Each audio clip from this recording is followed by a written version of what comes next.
Hi, my name's Julio. This is Rational Emotive Behaviour Therapy Australia, or REBT Oz. I've introduced the 6 competency success helper have a go spaghettio approach to social emotional learning. I would like to focus on the purple success helper in this presentation. Just to revisit a quotation that I presented before by Gautama Buddha, we are what we think we are. All that we are arise with our thoughts. With our thoughts, we make the world. This is the philosophical underpinning of the Have a Go Spaghettio Success Helper approach to social emotional learning. We revisit the chart here. There are 6 competencies, all color-coded, designed to help children develop the capabilities, habits of thinking or habits of mind that help them make better decisions on their own behalf, on the behalf of others, and behalf of life, and how they forge their way in the world. So this is something that will help them. It's based on rational emotive behavior therapy. Albert Ellis is the creator of that, and he said the future of psychotherapy is in the school system.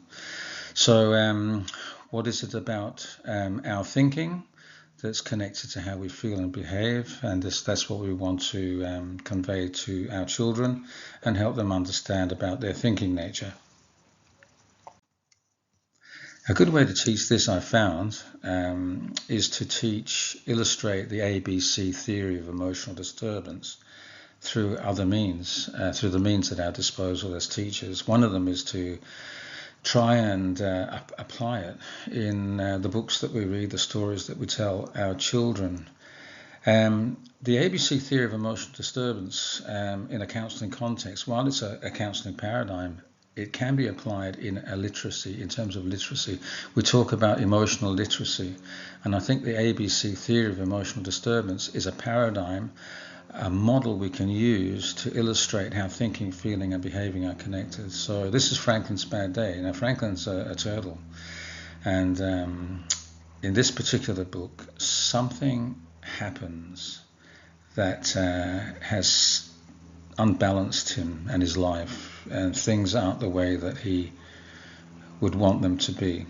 So in terms of A, in this story, what's happened is that Otter, his best friend, has moved away. So Otter used to be there on hand to hang out with and to have fun with, and that's not happening anymore. The C part of the ABC theory, which is how did Franklin feel and behave, he was absolutely gutted about this, distraught, angry. He was disobedient or disrespectful towards his parents and his friends. He retreated to his room, was tearful, and was just overwhelmed by it all. So A is what happened. C is how he felt and how he behaved. So if you have a classroom of children, you can identify these elements. Something happened. How did Franklin feel? How did he behave? In terms of the B part of the paradigm, what was Franklin thinking?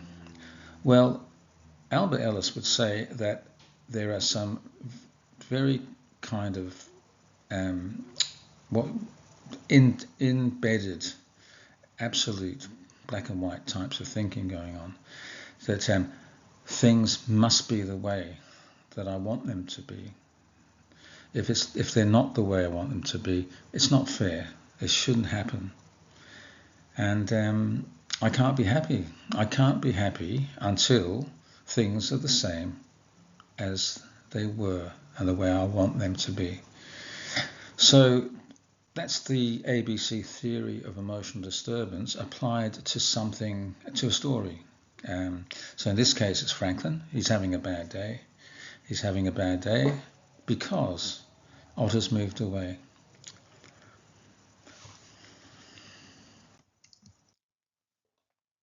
So Franklin's dad sat down with Franklin in the story and had a chat about what seemed to be happening in his life. Because Franklin was very upset. He was in his room, he was throwing his toys around, crying, etc. So his dad kind of said, "Come on, Franklin, what's going on here? You don't seem very happy. and you're doing things that are out of character and unacceptable. So what happened? And Franklin, in the end, explained that his best friend Otto had moved away, and things will never be the same again. So Dad said, "Oh, that makes sense now. You've been feeling and acting as you do because something's happened. And you think that because your friend Otto has moved away, that you can't still be friends." So what Dad is saying to Franklin is that even though you can't be friends as you were friends before, there are other ways to be friends, even if Otto's moved away. So in terms of the ABC theory, Dad has identified what it is that's happened with Franklin.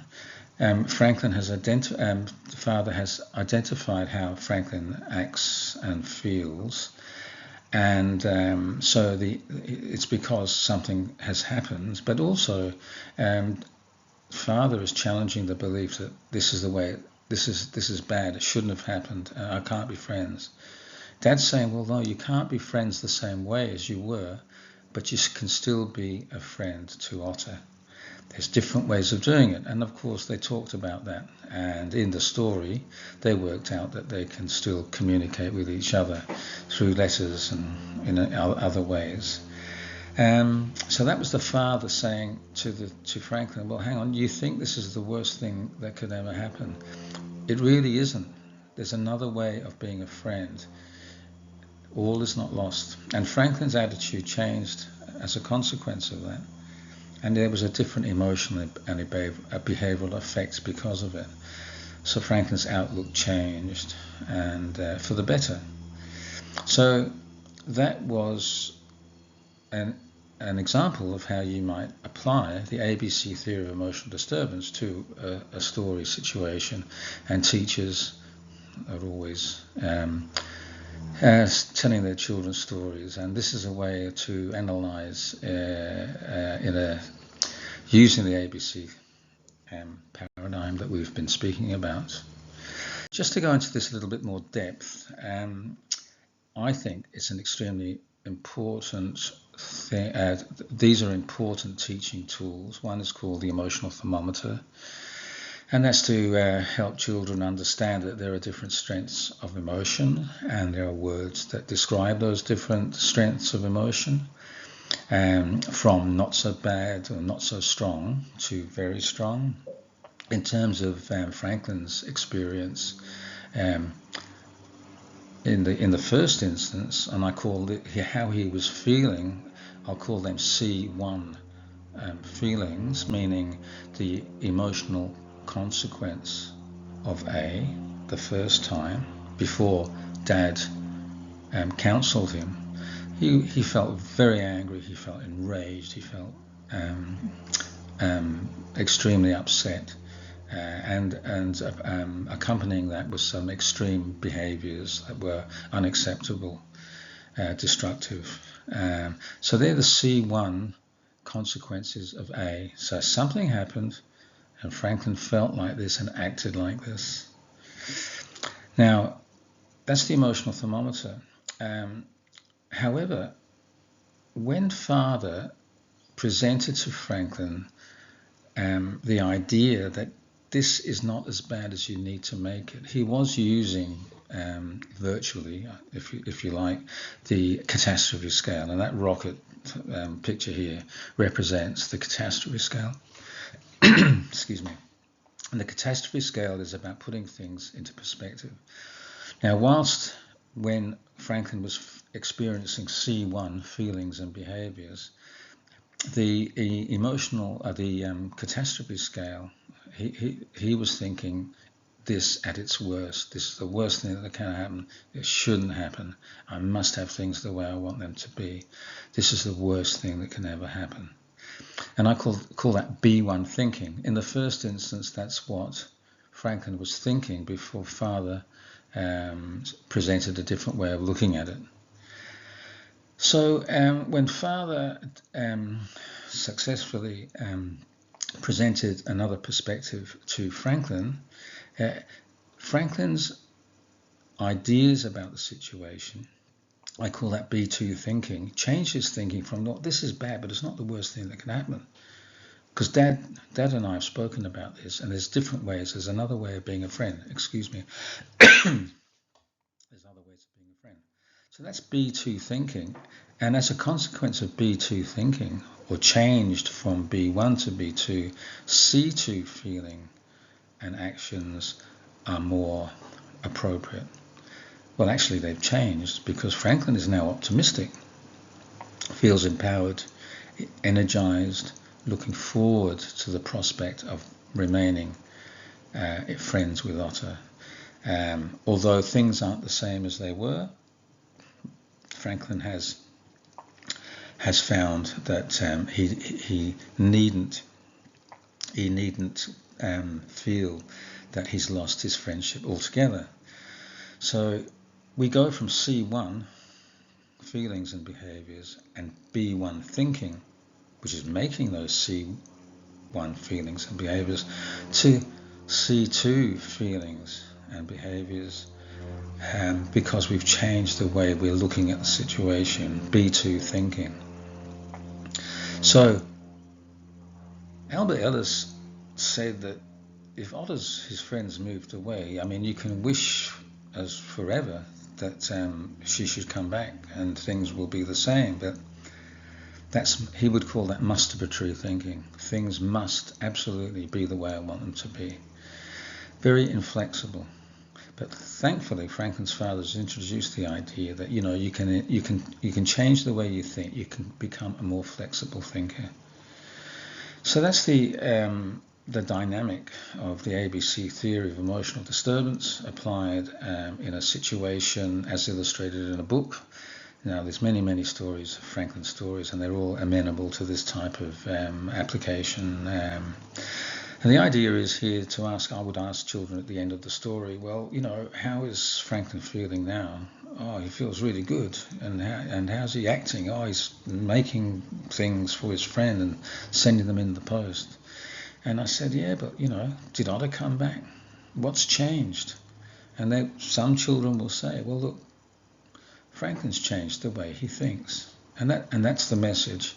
If you can adapt your thinking to the reality presented to you, and you can think in more flexible, rational terms, it modifies, it changes, it regulates how you feel and how you behave. And this is what we want to teach our young learners. That's why the emotional thermometer and the catastrophe scale are so important. And I recommend that they have a place in your classroom.